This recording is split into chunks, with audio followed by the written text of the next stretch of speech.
አንዳንድ ሰው ደግሞ ማንን ማድነቅ እንዳለባቸው ራሱ አያውቁም። ለኢትዮጵያ ብዙ የታገሉ ሰዎች እያሉ የሰውን ልጅ እስከነ ነፍሱ የሚጎርስ አንበሳ ሲያደንቅ ትመለከተዋለህ። ታዲያ የተሳሳተ አይመስላችሁም? ሀብታም ትፈልጋለህ አይደል ብለህ ስትጠይቀው ኧረ ሀብታም መሆን አልፈለገም፣ ሀብታሞች እኮ ብዙ ሲያስቡ ነው የሚያድሩት፣ እኔ እኮ ንጹህ እንቅልፍ ነው የምተኛው ይላል።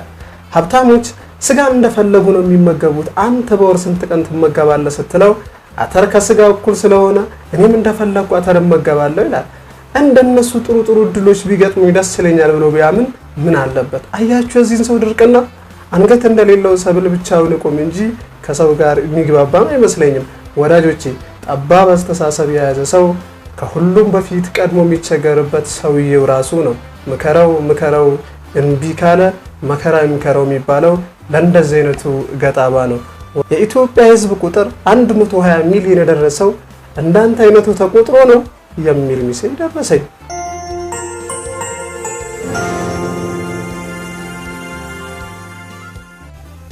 ሰላም ጤና ይስጥልን የተወደዳችሁና የተከበራችሁ የኢትዮ ብርሃን ሚዲያ ቤተሰቦች፣ ዛሬ ደግሞ እንግዲህ እንደተለመደው አንድ እንግዳ ይዤላችሁ መጥቻለሁ።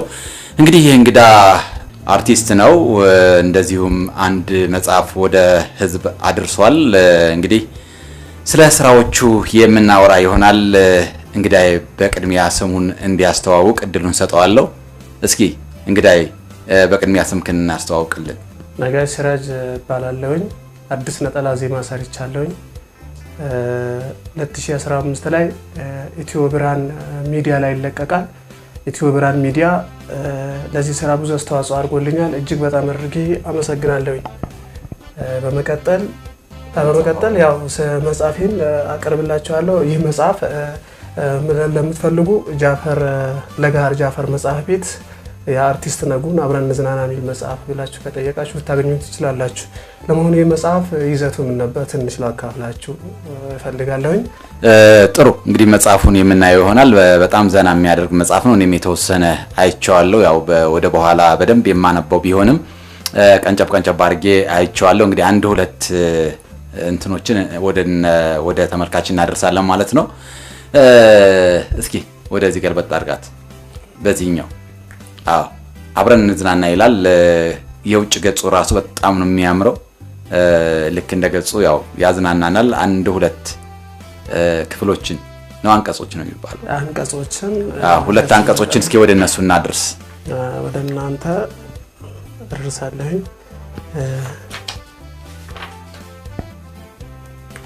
ገጽ 5 ላይ ያለውን አካፍላችኋለሁ።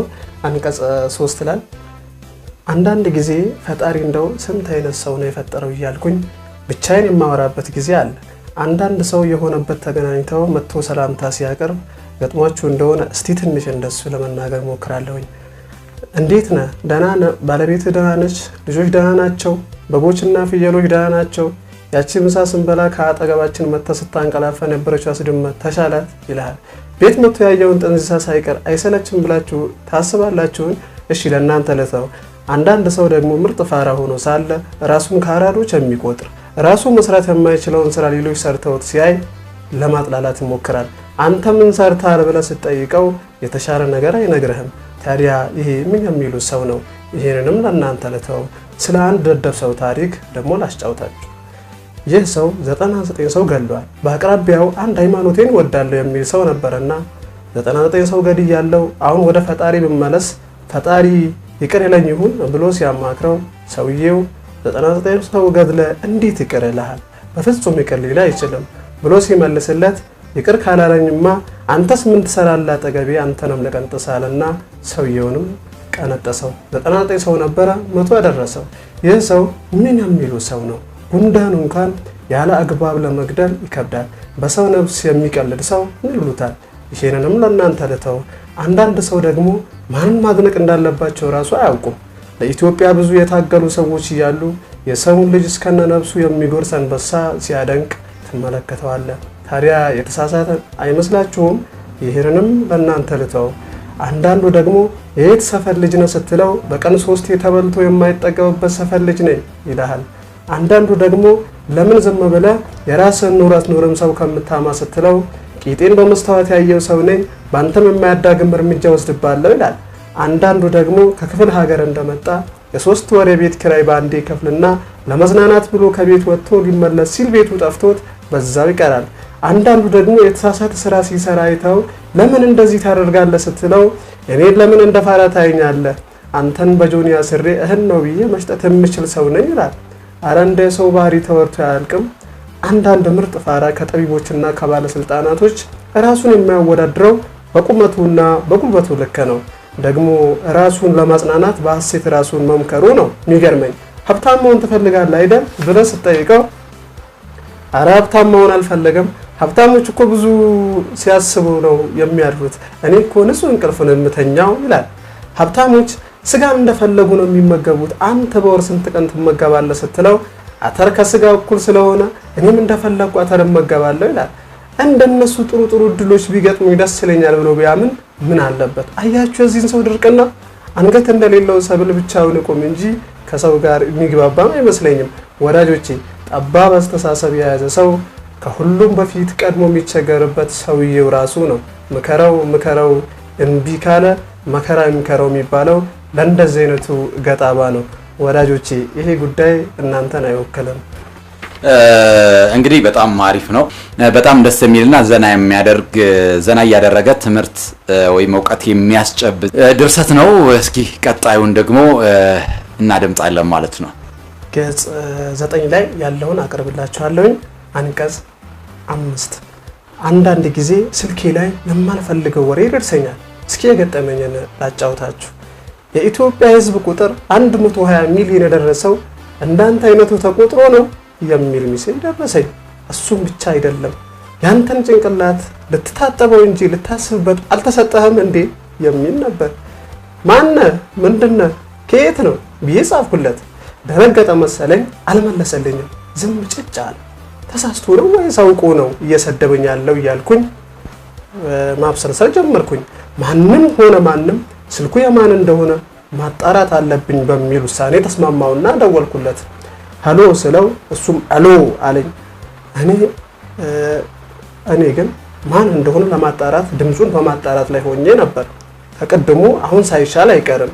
ያዳመጥኩት ድምፁ እንደ ፈረንጅ ውሻ ጎርነን ያለ ነበረና ማን አንተ አልኩት። ማንነት የለም ፈለከው አለኝ። ከዚህ ድምፅ የተረዳሁት ነገር አለ። ሰውየው ጥምዝ ብሎ መስከሩን ነበረ። ጮክ አልኩና ከየት እንደሆንክ ልትነግረኝ ትችላለህ አልኩት። ድምፁን ዝቅ አደረገና ከትምህርት ቤቱ ጀርባ ባለው ጠጅ ቤት ውስጥ ነኝ አለኝ። እሺ መጣሁ፣ ሂሳብ እንዳትከፍል እኔ እከፍልልሃለሁ አልኩት። የለሰለሰ በሚመስል ድምፁ እሺ ወዳጄ እጠብቅሃለሁ አለኝ። አሁን ነገር የተሳካልኝ ይመስላል። ሂሳብ እኔ እከፍላለሁ ያልኩት ሰውየው ማን እንደሆነ ማጣራት ስለነበረብኝ ነው። ከትምህርት ቤቱ እጠፍ እንዳልኩኝ አንድ ሰው ታየኝ። ይህ ሰው ቦርጫም፣ አንገቱ የቀጠነ፣ ጭንቅላቱ ከብዶት ሲንገዳገደ የነበረ ሰው ነው። ጥንብዝ ብሎ በመስከሩ ምክንያት አይደለም እኔን ራሱን የረሳ ሰው ይመስላል። አጠገቡ ደረስኩና ደወልኩ። የስልኩ ጥሪ ቂቂ እኔ ነኝ እያለ ከደረት ኪሱ መጮህ ጀመረ። አንተን አይደል ስትሳደብ የነበርከው አልኩት። ድምፄን ጮክ ካደረኩና ፊቴንም ቆጣ አደረኩና አሳየሁት። በጣም እንደተቀየምኩት መግለጼ ነበር። ክው ብሎ ደነገጠ። በጭራሽ አላደርገው እኔ አንተን እያለ የፈረንጅ ውሻ የመሰለውን ድምፁ ያንጎራጉርልኝ ጀመር። ወዳጆቼ ምንም ሳያስቀር ድብን አድርጎ ሰድቦኛል። ነገር ግን ሁኔታውን እንዳየሁት የምጠረጥረው ነገር ፊት ለፊቴ መጥቶ ድቅን አለብኝ። እንደዚህ ሰክሮማ እንዲህ አይነት ጽሁፎችን መጻፍ አይችልም ማለቴ ነበር። ቀጠልኩና ስልኩን ለማን ሰጥተው ነበር ስለው ለጠጅ ቤቱ ባለቤት አለኝ። አሃ እኔም ተናድጄ ሄጄ እንጠጣለት ነው በማለት ነገሩን በደንብ የተረዳሁት ይመስለኛል። እንደው ስንቶቻችን ነን እርግጠኛ ባልሆንበት ነገር ላይ ነገሩን ሳናጣራ እርምጃ ለመውሰድ የምንቸኩለው? በል እሺ የኛ ቤት የት ነበር እያልክ መንገደኛውን ጠቅላላ እየጠየቅ ወደ ታች እለፍ አልኩትና በደከመኝ ጉልበቴ ተመለስኩላቸዋለሁ። ያው ይሄ ብዙ ሰዎች ስለ አንድ ነገር ላይ እርግጠኛ ሳይሆኑ በሰው እርምጃ ለመውሰድ የሚቸኩሉበት አጋጣሚ ትክክል እንዳልሆነ ነው። አሁን ሰውየው በራሱ ስልክ ሚሴጅ ደርሶኛል፣ ነገር ግን እኔ ሰውየው እራሱ ነው ብዬ እርምጃ ከመውሰዴ በፊት ማጣራት አለብኝ። ሄጄ ሳጣራ የሱን ስልክ ሌላ ሰው ይዞት ነበርና የጠጅ ቤቱ ባለቤት ዝም ብሎ ሲጎረጉር ወደኔ የላከው መልእክት እንግዲህ ሰምተናል። እኔ ደግሞ ሄጄ በማጣራቴ ሰውየው ከድርጊቱ ነፃ እንደሆነ የተረዳሁት። ብዙዎቻችን በምንም ነገር ላይ እርግጠኛ ሳንሆን እንደዚህ ነው ብለን የምንፈርደው ነገር ትክክል እንዳልሆነ የሚያስረዳ ድርሰት ነው። እንግዲህ ይሄንን ነው የሚያመለክተው። እንዲህ ያለ ይቀጥላል። ነጋሽ ስራጅ እንግዲህ በጣም እናመሰግናለን። ጠጅን በብርሌ ነገርን በምሳሌ እንደሚባለው በምሳሌ አጣጥመህ በደንብ አቅርበንልናል። አንዳንዴ በችኮልነት የምን ችኩል ቀንድ ይነክሳል ነው የሚባለው፣ የጅብ ችኩል ቀንድ ይነክሳል ይባላልና አዎ የቸኮለ ነገር በነገራችን ላይ ብዙ አባባሎች አሉ አባቶቻችን ሲጠቀሙባቸው የነበሩ። የቸኮለ አፈሶ ለቀመ፣ የቸኮለ ይዘገያል የሚባሉ ብዙ ነገሮች አሉና ነገሮችን ሳናጣራ የምንሰራቸው ነገሮች ሁሉ ጉዳት ነው የሚያመጡትና ሁላችንም አስተዋይ ሆነን ነገሮችን በማጣራት እርግጠኛ መሆን ይኖርብናል ማለት ነው። ነጋሽ እንግዲህ እጅግ በጣም እናመሰግናለን። እንግዲህ በ2015 ደግሞ ሙዚቃህን ያው በዚሁ ቻናል የምናቀርብላችሁ ይሆናል። እንግዲህ ይህን ክረምት በደንብ ቪዲዮ ይሰራል። ዜማ እንትኑ ነው ያለቀው አይደለ? ኦዲዮ አልቋል። ኦዲዮ አልቋል። ክሊፑ እየተሰራ ነው። ኢትዮ ብርሃን ሚዲያ ላይ 2015 ጠብቁን። በአዲስ ዓመት ማለት ነው እናቀርብላችኋለን። ቪዲዮን ላይክ፣ ሼር፣ ሰብስክራይብ ማድረጋችሁን አትርሱ። እናመሰግናለን። እንደው ከጀመረ አይቀር እስኪ ወደፊት ያለህን እንትን ብንገልጽላቸው ስለ ተመልካቾቻችን እንዴት ነው? ወደ ድርሰቱ ነው የምታዘነብለው ወይስ ወደ ሙዚቃው የሚለውን ነገር አሁን ሁለቱም ላይ ነው ያለውና ዝንባሌህን ብትነግረን። ሙዚቃውም ላይ ብዙዎች የሙዚቃ ስሰራ እንትን ስብህናን ለመገንባት የምጠቀምበት እንትን ነው። ስብህናን መገንባት ማለት ትውልዱ ሊማርበት የሚችልን ነገር ሰርቼ እንግዲህ ለህዝብ አቀርባለሁ ብዬ አስባለሁ። ድርሰቱም እንደዛው አራሪፍ ነገሮችን እንትን እያልኩ ድርሰቱም ላይ ሁለቱም ላይ ሰራለሁ ብዬ አስባለሁ። የተሻለ ነገር ይዤ እመጣለሁ ብዬ አስባለሁ። እንግዲህ 2015 ላይ ጠብቁን።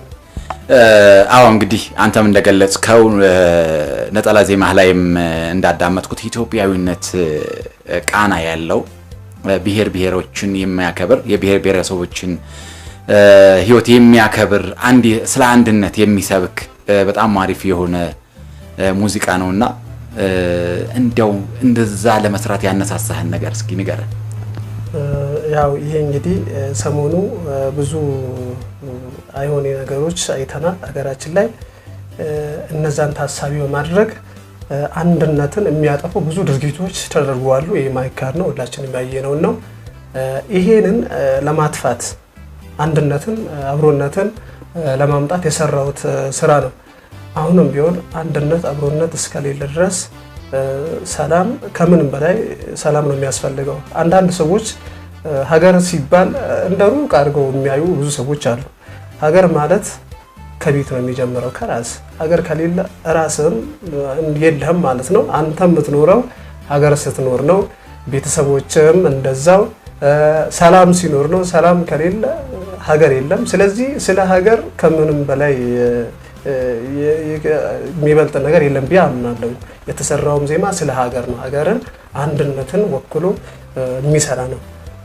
እንደው ባታቀነቅንልን እንኳን እንደው ግጥሙን የተወሰነ ግጥሙን ኢትዮጵያ የብሔሮች ሀገር በሰላም በፍቅር ለዘላለም ትኑር፣ በኢትዮጵያ በመላውም ዓለም ያንዳንድ ሰው እንጂ ብሔር ክፉ የለም የሚል ነው። ዋው ዋው ዋው።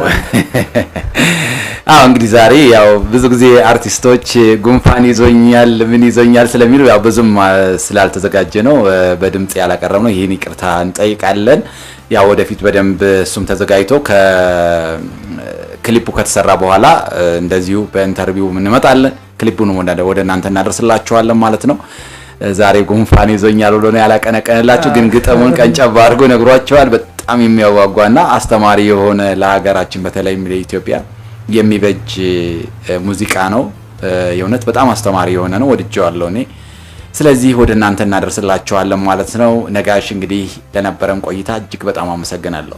እኔም አመሰግናለሁ። ሰላም ቆይልኝ።